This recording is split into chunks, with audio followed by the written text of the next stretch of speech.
আৰু সেইটোৰ দ্বাৰা আমাৰ অঞ্চলৰ মানে গোটেইটো শিক্ষাৰ মানে ক্ষেত্ৰত ইয়াৰ যি এটা ছবিটো ফুটি উঠিছে আৰু এই অঞ্চলৰ কাৰণে সেইটোৱে আমাৰ একমাত্ৰ শিক্ষা কেন্দ্ৰ আছিলে এটা সময়ত।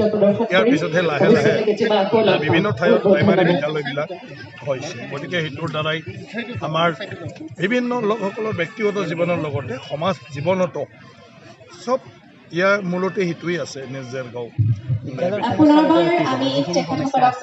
ইয়াত যথেষ্ট সমস্যা আছে। এটাটো হ'ল গৰাখহনীয়া সমস্যা। তাৰ কাৰণে স্কুল যি মানে আমাৰ ঘৰ আছে, স্কুলঘৰ সদায় মানে নতুন নতুনকৈ কৰিবলগীয়া হৈছে আৰু পুৰণা আন্তঃগাঁথনিবিলাক মানে নদীৰ কিবা মানে বৈ লৈ গৈছে। এতিয়া মানে যেনেকৈ পাৰে এইটো হীৰক জয়ন্তীৰ নামতে আলোচনা চলি আছে। এতিয়া BTC বড়ো ডাঙৰীয়াই ইয়াৰ কাৰণে দায়িত্ব লৈছে।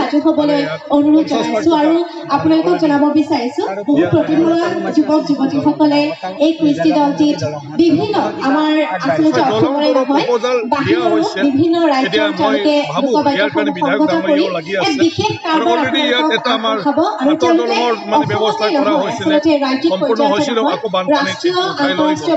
গতিকে স্থায়ী মানে ব্ৰিজৰ কাৰণে এতিয়া প্ৰপ'জাল পঠোৱা হৈছে। এইটো হৈ গ'লে স্থায়ী এটা মানে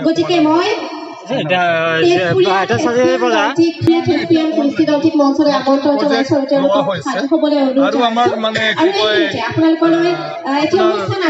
মহৰীপাৰা মানে গড়েশ্বৰ মহৰীপাৰা বগামাটিলৈকে বাঙালীপাৰা এই ৰিপেয়াৰিঙৰ কাৰণে আগৰ প্ৰপ'জাল এটা আছে।